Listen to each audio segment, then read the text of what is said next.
ببلش الفيلم بمنارة على البحر ومنشوف نيمو وهي بتصحى على صوت مركب أبوها بيتر. فبتقوم تطلع من شباك المنارة بالمنظار وبتلاقيه وصل بمركبه، فبتنزل تستقبله وببين إنه بيتر معلم بنته كل إشي عن الملاحة وإرشاد السفن، وكمان بتشاركوا بالطبخ وبلعب البيانو. وكل هاد كان تعويض من بيتر لنيمو عن موت إمها وهي صغيرة. بالليل هو معها بغرفتها قبل ما تنام بتسأل نيمو أبوها هي ليش بتدرس رياضيات وهي أصلا بدها تصير مرشدة منارة بحرية زيه. فبيسألها شو وظيفة المنارة، فبتحكي له إرشاد السفن، بس بحكي لها إنه جوابها غلط لأنه المنارة إلها أهمية أكثر من هيك بكثير. وبحكي لها إنها لسه مش جاهزة عشان تصير مرشدة منارة. وقبل ما تنام بحكي لها أبوها قصة من قصصه هو وفيليب. وفيليب هاد شخصية خيالية كان أبوها بشوفه بأحلامه، وبينهم مغامرات كثيرة، وكان اسمهم المطاردين. وكانوا كل ليلة وهم نايمين يتقابلوا بأحلامهم ويدوروا على الكنوز مع بعض. وكانوا بدهم يوصلوا للآلئ السحرية، وهي مجموعة لآلئ بقاع البحر، واللي بيلاقيها بتمنى أمنية مقابل كل لؤلؤة وبتتحقق. ومهما كانت هاي الأمنية مستحيلة رح تتحقق، بس رحلة البحث عنها خطيرة كثير لأنها موجودة ببحر خطير اسمه بحر الكوابيس. وبحكي لها إنه فليب وقتها أقنعوا إنهم يغامروا ويدوروا على اللآلئ بالمركب. وفعلا بهالليلة كان في عاصفة وموج عالي ولاقوا بالبحر دوامة كبيرة، فوقع أبوها من المركب بنص الدوامة وسحبته الدوامة لتحت، ولقى بقاع البحر حفرة فيها عظام مخلوقات بحرية قديمة. ووقتها ظهر له وحش الكوابيس وبلش يطارده، وكان حجمه كبير وشكله بخوف وإله إيدين قويات كثير. وهو بيحكي فجأة بيتر بغير الموضوع وبضحك. بيقطع قصتهم نداء من مركز الطوارئ وببلغوه إنه في مركب خربان بالبحر ولازم يطلع بمركب الإنقاذ عشان يساعدهم. وبتكون العاصفة الرعدية والمطر مخلي البحر صعب كثير وما في أي مركب بيقدر يبحر، بس بيتر بيضطر يطلع بسرعة. وهو نازل بينبه على نيمو إنه لو الكهرباء قطعت هي عارفة كيف تتصرف، فبتطمنه إنها عارفة كل التعليمات وبركب المركب وبمشي. بعد هيك نيمو بتاخد لعبتها بحضنها وبتنام، وهي نايمة بتحلم بكابوس بتشوف فيه إنها بردانة كثير. فبتنزل من المنارة تنادي على أبوها، بس بتلاقي باب المنارة فاتح لحاله، فبتطلع وبتلاقي عاصفة قوية كثير وبخذها الموج وبرميها بالبحر، وبتغطس بنص الدوامة الخيالية اللي أبوها حكى لها عنها. وبتلاقي مركب أبوها تحت بالحفرة، وأبوها بيطلع من المركب وبحاول يطلع لفوق عشان يمسك إيدها، بس وحش الكوابيس بيظهر من تحت وبسحبه. فبتصحى نيمو مرعوبة من هالكابوس، بس بتكتشف إنه كان حقيقي لأنها بتعرف من كارلا اللي بتشتغل بالملاحة إنه أبوها غرق بالمركب ليلة امبارح. وبتاخدها كارلا معها على مركز الإنقاذ البحري، وهناك بتتصل كارلا بفيليب أخو بيتر وبتبلغه بوفاته، وبتحكي له إنه لازم يستلم بنت أخوه يربيها معه. بيكون فيليب متردد شوي بس بيوافق. بعدها كارلا بتبلغ نيمو إنه عمها رح يستلمها عشان تعيش معه، بس نيمو بتكون زعلانة على أبوها وبدها تضلها بالمنارة عشان تشتغل شغله. فكارلا بتفهمها إنها لازم تكون تحت وصاية شخص أو جهة معينة لحد ما توصل للسن القانوني وتعيش لحالها براحتها. فبتوافق نيمو وهي متضايقة، وبيعملوا جنازة شكلية لبيتر قدام البحر، وبعطوا نيمو ورد عشان ترميه بالبحر كأنها بترميه على قبر أبوها. وبكون فيليب عمها موجود وبيعزيها، وبعدها بخدها معه على المدينة عشان تعيش معه. بوصلوا المدينة وبروحوا على بيته، وبكون بيته فخم كثير، وبكون واضح كمان على فيليب إنه شخص منظم كثير وبحب شغله، وعنده شركة بتبيع مقابض وأقفال بيبان. بس بيعاني من الوحدة لأنه مش متجوز وعايش لحاله من بعد ما بيتر أخوه تجوز أم نيمو وراح عاش معها. بفرجيها غرفتها وبتركها، وعشان فيليب عايش لحاله ما عنده أي خبرة بالتعامل مع الأطفال، بفوت على الإنترنت وببلش يتعلم أحسن الطرق اللي تخليه يقدر يربي طفل. بهاي الأثناء بتكون نيمو نايمة وبتحلم إنه تختها بنخلع من مكانه وبتحول كأنه حصان، وبنزل فيها من شباك الغرفة على الشارع وبقطع فيها الإشارات لحد ما يوصل عند البحر. بنزل فيها البحر وبيعمل حاله مركب لحد ما يوصلها للمنارة تبعتها. بتدخلها وبتطلع على الدرج وبتنادي على أبوها لأنها بتفكره فوق، بس بتتفاجأ بإنه الغرفة مبهدلة وكل إشي مقلوب على الأرض. بتلاقي فيليب الشخصية الخيالية اللي أبوها كان بحكي لها عنه، وبكون جاي على المنارة يدور على خريطة توصله للكنز، والمفروض إنه بيتر كان شايلها معه وتركله إياها. فبسألها عن الخريطة بس بتأكد له إنها ما بتعرف إشي عنها، فبتضايق وبحكي لها إنه رح يدور عليها لحاله. فبتحكي له إنه مش من حقه يتحكم بحلمها، فبحكي لها إنه من المطاردين، يعني شخص محترف بيقدر يفوت ويطلع جوا حلم أي حدا ويغير فيه كمان. فبتحكي له نيمو إنه كل أمنياتها هي إنها تشوف أبوها مرة ثانية حتى لو بالحلم بس. فبستغل فليب هالسبب وبحمسها كثير، وبحكي لها إنها لو لقت الخريطة وقدروا يوصلوا للآلئ السحرية وقتها بتقدر ترجع أبوها مرة ثانية. لأنها رح تطلب هاي الأمنية ورح تتحقق فورا، عشان وقتها رح تكون جوا عالم ممتع وخيالي اسمه أرض الأحلام. فبتتحمس نيمو، بس برضو بتحكي له إنها ما بتعرف وين مكان الخريطة. فبيروح فليب برميها من شباك المنارة عشان تصحى من حلمها، لأنه بحس إنه ما في منها فايدة. بتصحى نيمو بتلاقي عمها فيليب جايب لها كاسة حليب عشان تفطر، فبتسأله عن أحلامه، فبحكي لها إنه ما بتذكر أحلامه أبدا أول ما يصحى.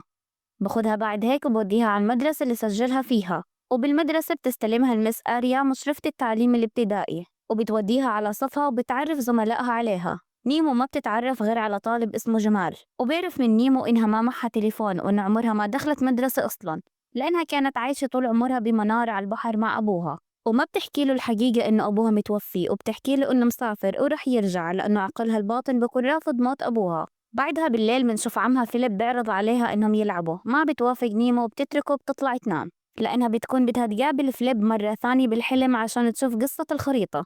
وفعلا بتنام وبتحلم إنه لعبتها بق بتلاقي برواز صورة لؤلؤة كبيرة، والبرواز هاد موجود جوا صندوق أغراضها. بتصحى نيمو من النوم بتدور على الصندوق، وفعلا بتلاقي البرواز والصورة، فبتشيل الصورة من البرواز وبتلف ظهره وبتلاقي خريطة كنز اللآلئ السحرية. وبكون مع الخريطة ورقة قديمة مكتوب فيها 5 طلبات لازم يكونوا جاهزين عشان تبلش رحلة البحث عن كنز اللآلئ السحرية. والطلبات هدول هم الأكل والشرب، وكمان بكرة خيط حمراء عشان تكون همزة وصل بينها وبين فليب توصلوا إلها جوا الحلم، وكمان كشاف وكتاب ممل عشان يساعد على النوم. فثاني يوم الصبح بتكون نيمو حضرت كل الطلبات هاي، وطبعا ما بتلاقي أحسن من كتاب عمها فيليب عن المقابض لتميل وتنام. بيوصلها عمها على المدرسة الصبح، فبتاخد منه التليفون عشان تفوت على تطبيق الغياب تبع المدرسة واللي مربوط بأولياء أمور الطلاب، وبتعمل حالها بتشوف جدول حصصها، بس بتخدعه وبتعمل إجازة من المدرسة لمدة أسبوعين باسم عمها، وبتعطيه التليفون وبتفوت على المدرسة بعد هيك وبتتسحب على قبو المدرسة. وجوا القبو بتفرد سرير وبتغير أواعيها بأواعي شتوية عشان لو حلمت بوقت عاصفة وبرد ما تضل بردانة جوا الحلم. وبتاخذ بيجي بحضنها وبتطلع على صورتها هي وأبوها عشان تروح بالنوم وتحلم. بتنام وبتدخل بحلم وبتلاقي حالها جوا المنارة مرة ثانية، وبتلاقي فليب وبتحكي له إنها لقيت الخريطة وبتورجيه إياها، فبخطف منها الخريطة وبنزل من المنارة، فبتنزل وراه وبتنادي عليه يستناها، وبتذكروا إنه بينهم اتفاق عشان ترجع أبوها، فبرفض يرجع لها. فبتروح هي بتخبط خبطتين على باب المنارة، فبوقف فليب مكانه مستغرب لأنه هدول الخبطتين كانوا عهد واتفاق بينه وبين بيتر، والعهد بيحكي إنه اللي بخبط هدول الخبطتين الثاني لازم يسمع كلامه.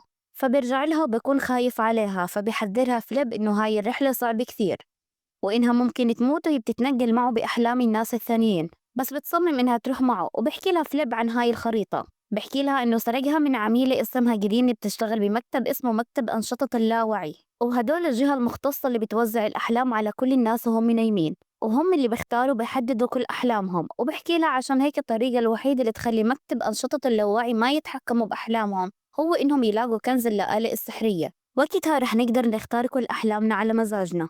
بيفتح فليب الخريطة عشان يدور على باب حلم ويقدر يدخل منه، وهاي البيبان هي اللي مركز أنشطة اللاوعي بحطوها للناس اللي بتحلم عشان يضلوا يتنقلوا من حلم للثاني من خلالها. وبحكي لها فليب كمان إنه أحسن طريقة هي إنهم يضلوا يتنقلوا من حلم لحلم عشان ما حد يقدر يلاقيهم من مكتب أنشطة اللاوعي، لأنهم لو مسكوهم رح يقبضوا عليهم ويحبسوهم للأبد جوا السجن، وكل مرة بيحلموا فيها رح يلاقوا حالهم بنفس السجن. بس لو قدروا يفلتوا من كل هذا رح يقدروا يوصلوا لكنز اللآلئ السحرية. وفعلا بيلاقي فليب باب الحلم وبدخلوه، فبيلاقوا حالهم جوا حلم لوحدة نفسها تصير راقصة إسبانية وعاملة حفلة رقص إسباني. فبيعمل فليب حاله إسباني وبدخل الحفلة هو ونيمو، بس موظف استقبال الحفلة اللي مركز أنشطة اللاوعي حاطينه يشرف على الحفلة بشك فيهم، فبتصل بالعميلة جرين ويبلغ عن فليب. بالحفلة برقص فليب مع صاحبة الحلم اللي بتحلم فيه، بس فجأة جرين بتوصل بتدخل الحفلة عشان تقبض عليه، وقبل ما تضربه بمسدسها عشان يتجمدوا بمكانه بيتفاجئوا كلهم بوحش الكوابيس بهجم عليهم.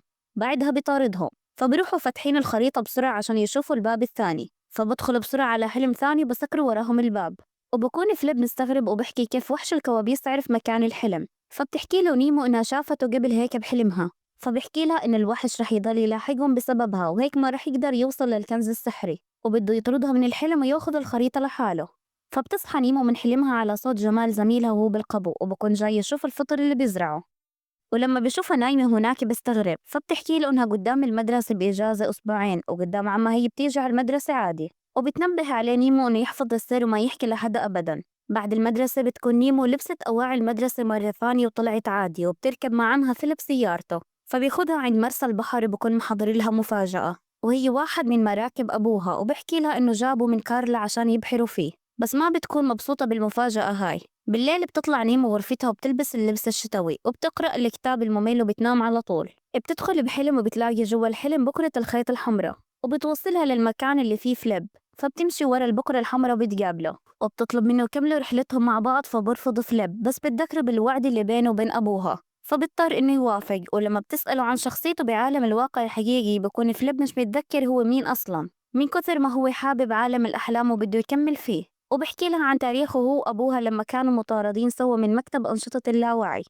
وكان ترتيبهم الأول بالست المطاردين بأحلام الناس، وهاي كانت شغلة كبيرة بالنسبة إلهم. بس بعد ما أبوها تجوز وخلفها انفصل عنه، فبطلوا يتقابلوا بالأحلام أبدا، ومن وقتها مستوى فليب نزل لرقم 13 جوا الحلم اللي هم فيه. بيعرف إنه باب الحلم الثاني هو باب سيارة النفايات اللي بتقرب منهم، فبنطوا بركبوها، بس جرين بتظهر وراهم بسيارة وبتطاردهم، وبيظلوا ورا بعض بمطاردة قوية، وسيارة النفايات بتضل ماشية وبتخبط بالمباني. ولما نيمو بتفتح باب السيارة بيكتشفوا إنه ولد صغير هو اللي سايقها، فبيركبوا معه وبيحاول فليب يفتح التابلو يمكن يكون في باب الحلم الجديد، بس ما بيعرف يفتحه، فجرين بتضربهم بطلقة متفجرة من مسدسها، فسيارة النفايات بتنحرف وبتوقع بالبحر. فالولد الصغير بيصحى من حلمه وبتوقع سيارة النفايات بنيمو وفليب، وبشوفوا قدامهم وحش الكوابيس. بس بتقدر نيمو بآخر لحظة إنها تاخد مفتاح السيارة وبيفتحوا فيه التابلو، وبتدخل منه هي وفليب، وبيطلعوا من سيفون الحمام وبيلاقوا حالهم جوا مكان كله مرايا وفي زلمة أسمر بيحلم،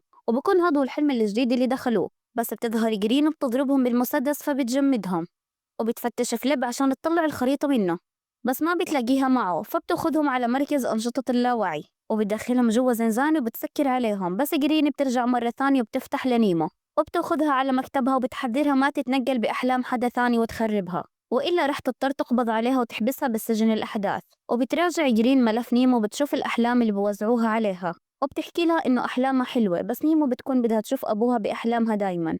فجرين بتحكي لها إنها ما بتملك خيار أحلامها، وحتى لو شافت أبوها بحلم فأكيد رح يخلص الحلم ورح تحلم بإشي ثاني جديد. وبتحاول تقنعها إنه كنز اللآلئ السحرية هاد خرافة، وبتصحيها بعد هيك من حلمها. فبتصحى نيمو من حلمها وهي زعلانة لأنها هسا حست بإنها ما رح تشوف أبوها مرة ثانية. فبتلاقي عمها فيليب سهران وبجبلها صندوق متعلقاته القديمة، وبورجيها فيديو إله هو وأبوها وقت ما كانوا صغار، وبحكي لها بإنه ما كان إلهم غير بعض وإنهم دايما كانوا يتقابلوا بأحلامهم ويعيشوا سوا. هون بتكتشف نيمو إنه فليب هو نفسه عمها فيليب، بس مش متذكر أحلامه هسا، وانقطعت صلته بفليب بعد ما أبوها تجوز إمها وتركه وحيد. فبتقرر نيمو إنها ترجع الحلم مرة ثانية وتبلغ فليب إنها عرفت شخصيته الحقيقية بعالم الواقع، وبتطلب من عمها فيليب أدوات لفتح الأقفال عشان محتاجيتها بالمدرسة.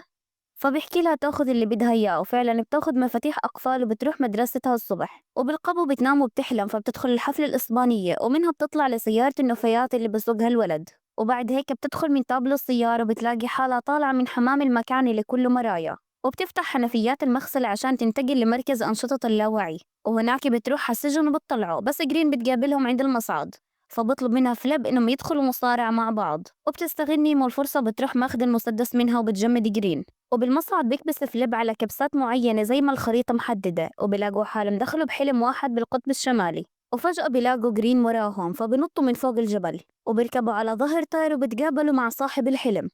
بعدها بينزلوا بيلاقوا الباب الأخير اللي راح يدخلهم على بحر الكوابيس، فبدخلوه بيلاقوا حالهم بمكان معتم وبحر بخوف. وهون نيمو بتحكي له عن حقيقته وإنه طلع هو نفسه فيليب عمها. فلما بتذكره بحاله بتضايق وبصمم إنه يلاقي الكنز لأنه ما بده يكمل بشخصية عمها المملة، وإنه هو هيك مبسوط وهو عايش بالأحلام. وبرفض فليب إنها تكمل معه وبرمي الخيط الأحمر بالبحر عشان نيمو ما تعرف تلاقيه مرة ثانية بأحلامها، وبصحيها بعد هيك من النوم. فبتلاقي حالها صاحية على صوت المس آريا لأنها عرفت من جمال إنها نايمة بالقبو، وبتستنى عمها عشان تحكي له. فبتضايق فيليب من بنت أخوه لأنها كذبت عليه، وبتهوشوا بالبيت لما بيرجعوا. فبتروح نيمو بتلم أغراضها وبتترك البيت وبتروح عند مرسى البحر، وبتركب المركب اللي عمها جابلها إياه، وبتبحر بنص طقس كله عواصف، وبتكون بدها تروح على المنارة بالبحر. فبتحاول إنها تمسك الشراع بس عمود الشراع بقى عليها فبتفقد الوعي. وهون بتدخل بالحلم وبتدخل بعد هيك بحفرة معتمة وبتلاقي مركب أبوها غرقان، فبتخلي باقي يمسك اللآلئ بتمه ويطلع لها إياهم، وبعدها بعطيها اللؤلؤة من تمه. فبتلاقي وحش الكوابيس بلش يطاردها، بس بالوقت المناسب بيجيها فليب بطيارة وبدخل ينقذها، وبيطلع من بحر الكوابيس على جبال الثلج بالطيارة. بس برضو وحش الكوابيس بيلحقهم بدمر ديل الطيارة، فبتقع الطيارة على الأرض ومعهم صاحب الحلم اللي راكب القوزة، وبدخلوا بحلم المراي، وبعدها بدخلوا بسيارة النفايات جوا الحفلة. وجوا الحفلة بظهر وحش الكوابيس للكل، فبيصحوا الزلمة تبع القوزة والزلم الأسمر من كوابيسهم بنفس اللحظة، وكمان الولد والراقصة الإسبانية اللي بتطلع راهبة. وبيحاول فليب ونيمو إنهم يهربوا من وحش الكوابيس، بس فجأة بتتعب نيمو وبتوقع على الأرض وبتوقع منها اللؤلؤة، لأنها بتكون على أرض الواقع قربت تموت. ففليب بخاطر بحياته بيروح بمسك اللؤلؤة، بس وحش الكوابيس بيقدر إنه يمسكه، فبرمي اللؤلؤة لنيمو عشان تتمنى إنها تشوف أبوها وتنقذ حالها. بعدها بنرجع لعمها فيليب اللي اكتشف إنه نيمو مش موجودة بالبيت، وبعرف إنه أكيد راحت على المنارة، فباخد قارب مع كارلا وبروحوا يدوروا عليها. ومنشوف عمها فيليب وهو خايف من البحر. وبعدها بنرجع لنيمو اللي بتكون ماسكة اللؤلؤة بإيدها ولازم تتمنى، فبتقرر إنها تنقذ عمها فيليب وبتتمنى إنه فيليب يصحى من الحلم. وفعلا منشوف فيليب وهو بيتلاشى، وبرجع عمها فيليب لحقيقته الشجاعة، وبقرر هو بنفسه ينزل ينقذ نيمو. وبنط بالبحر، وقتها بعالم الأحلام نيمو بتوصل للمنارة، وهناك بتقابل جرين اللي بتباركلها على شجاعتها وإنها وصلت لهدفها.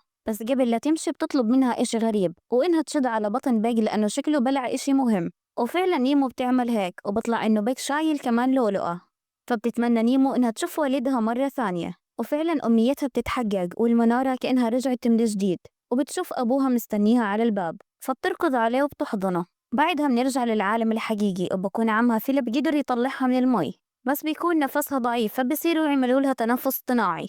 بعدها بنرجع لنيمو بعالم الأحلام، ونشوفها وهي فرحانة وبتلعب مع أبوها، وبنشوفهم بيعملوا نفس الأشياء اللي كانوا يعملوها مع بعض. وبتبلش تحكي له عن مغامرتها مع فليب في عالم الأحلام، وعن وحش الكوابيس اللي طاردهم، وبتحكي له إنها عرفت الغرض من وجود المنارة وهي إنها ترشد الناس للطريق الصحيح. فبحكي لها إنه عرفها كل إشي عشان تعرف تعيش بالواقع بين الناس، وبحكي لها تدير بالها على عمها فيليب وبوضعوا بعض. فبتصحى نيمو بالعالم الحقيقي، فبحضنها فليب اللي هو نفسه عمها فيليب، وبيرجعوا بعيشوا مع بعض بس هالمرة بطريقة مختلفة تماما. وبعدها منشوف نيمو وهي طالعة من باب المدرسة وبتكون عرفت تكون صداقات، ومنشوف عمها فيليب بستناها برا بكون واقف مع مس آريا، وبيبين إنه هو كمان عرف يكون صداقات. وبتبلش حياتهم تصير سعيدة، وبقدر عمها يصير بالنسبة إلها زي أبوها بالضبط. وآخر إشي منشوفهم مركبين بالمركب بالبحر. وبس والله، ولو عجبك الملخص واستمتعت بالقصة لا تنسى تضغط اللايك وتشترك بالقناة ليوصلكم كل جديد. بنشوفكم بالفيديو الجاي. سلام.